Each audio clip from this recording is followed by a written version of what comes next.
আমাদেরকে। আজকে সেই কোচিং সেন্টারের হাত ধরে আমাদের স্কুল হয়েছে, কোচিং সেন্টারও আছে এবং কোচিং সেন্টারে অনেক বছর অতিক্রম করে গেল এবং স্কুলের ঢাকা ল্যাবরেটরি স্কুলেরও আমাদের 12 বছর হয়ে গেল।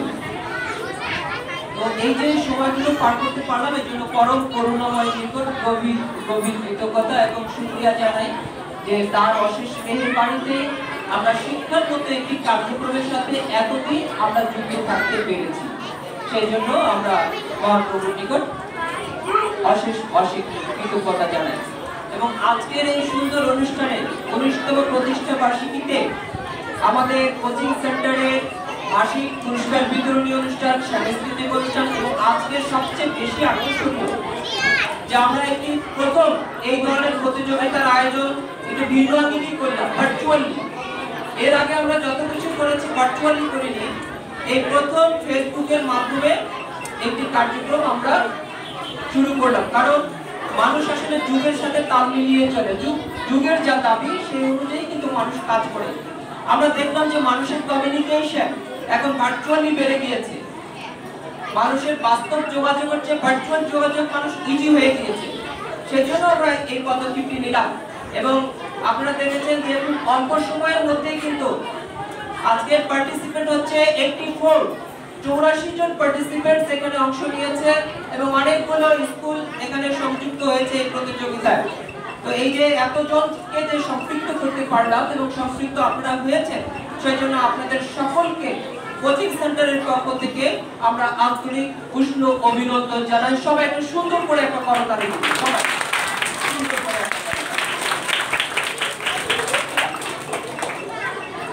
আসলে নিজের তালি কিন্তু নিজেকেই দিতে হয়, নিজের তালি কিন্তু অনেকে অত সুন্দরভাবে দিবে না। আমি নিজে যখন নিজের বাবা-মায়ের জন্য দোয়া করব, হুজুর কিন্তু অত সুন্দর করে দোয়া করতে পারবে না, হুজুরকে যত টাকাই দেই না কেন।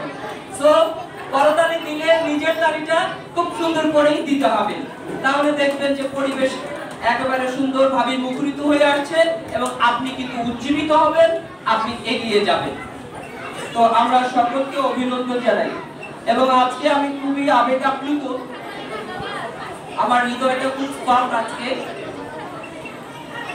আজকে এত সুন্দর পারফরমেন্স দেখতে পেলাম, অনেক সুন্দর গান হয়েছে, গজল হয়েছে, নাটক হয়েছে, আপনারা নিশ্চয়ই উপভোগ করেছেন এবং সবচেয়ে বেশি এনজয় করছি আমি আমার এই যে ছোট্ট সোনামণিদেরকে। এত চমৎকার করে তারা সেজেছেন, জামা কাপড় পরেছেন এবং তার চেয়েও আরো সুন্দর হচ্ছে তাদের চেহারাগুলো। আজকে দেখুন সবার চেহারাগুলো ঝকঝক ঝকঝক করছে এবং চোখের দিকে তাকিয়ে দেখুন, চোখের মনিটর দিকে তাকিয়ে দেখুন কি আনন্দ, কি অপূর্ব আনন্দ, কি স্বর্গীয় সুখ। এই যে স্বর্গীয় মেলাটি আজকে আয়োজন হলো, এটা আমাকে বেশি আপ্লুত করেছে, আমি বেশি আবেগ আপ্লুত। তো এবং আজকে আমি যারা এসেছেন অনেকের সাথে আমি কাছে গিয়ে একটু পরিচিত হওয়ার চেষ্টা করেছি। আমি চারতলায় গিয়েছি, তিনতলাও গিয়েছি, অনেক অভিভাবক এসেছেন, অনেকে এসেছেন যাদেরকে আমি অনেক আগে কোনো না কোনো ভাবে দেখেছি, তাদের সাথে আবার দেখা হলো এবং অনেককে আজকে আমি নতুন পেয়েছি। কয়েকজন ভাইকে আমি পেলাম একেবারেই নতুন এবং অনেক আপাদেরকে আমি পেয়েছি, অনেক মুরব্বীকে পেয়েছি। এই অনুষ্ঠানের মাধ্যমে আপনাদেরকে পেয়ে আমি আপনাদের প্রতি বিনীত কৃতজ্ঞতা জানাই, অভিনন্দন জানাই যে আমাদের এই আয়োজনে আপনারা আপনাদের অত্যন্ত মূল্যবান সময় আপনারা ব্যয় করে এখানে এসেছেন। কেন এসেছেন আমি জানি। আমরা সবচেয়ে বেশি ভালোবাসি, তাত্ত্বিকভাবে আমরা আমাদেরকে ভালোবাসি সবচেয়ে বেশি, কিন্তু আমাদের ভালোবাসার প্রকাশটা হয় আমাদের সন্তানদের জন্য, কারণ আমাদের সমস্ত স্বপ্ন কিন্তু আমাদের সন্তানদেরকে নিয়ে।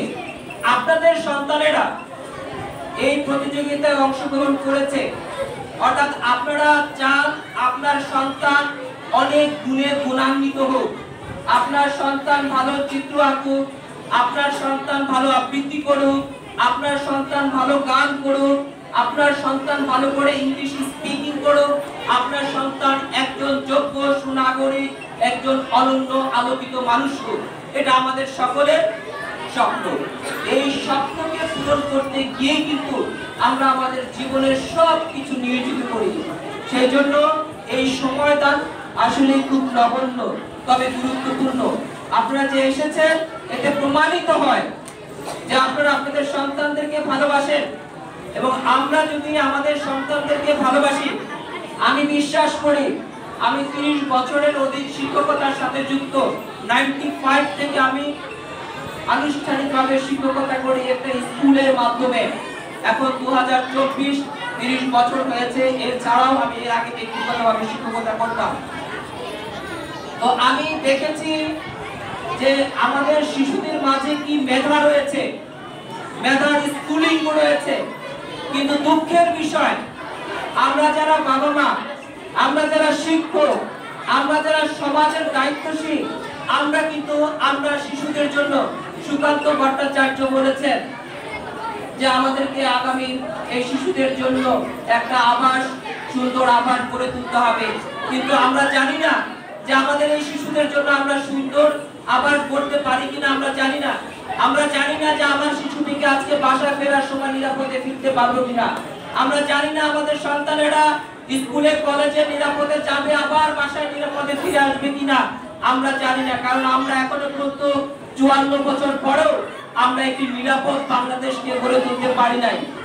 সেজন্য আমাদের দুঃখের সাথেই বলতে হয়, আমরা কিন্তু শিশুদের জন্য তেমন কিছু করতে পারিনি।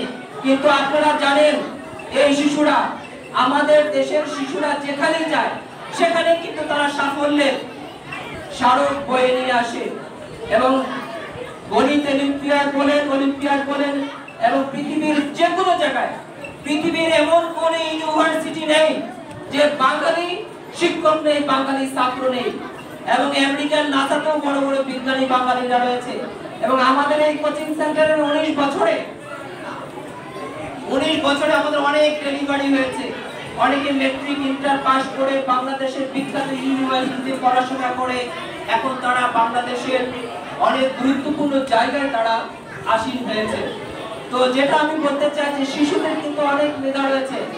আমিও এই 84টি ছবি বোধহয় প্রায় সবগুলোই ছবি দেখেছি, কি সুন্দর ভাবে আঁকে। আমি বোধহয় কখনোই এত সুন্দর ভাবে এই ছবিগুলো আঁকতে পারবো না। এই জন্য আমাদের শিশুদের জন্য, এই প্রতিভার জন্য আমরা অভিনন্দন জানাই আজকে পার্টিসিপেট করার জন্য। আজকে কে বিজয় হলো কি বিজয় হলো না, এটা হচ্ছে একটা সিস্টেম, এটা একটা নিয়মের কারণে করতে হয়। 50 জন 100 জন পার্টিসিপেট করলে 2 জন 3 জনকে একটা গিফট দিতে হয় বা একটা ঘোষণা দিতে হয়, এটা একটা আনুষ্ঠানিকতা। কিন্তু আমি দেখেছি প্রত্যেকটি চিত্রই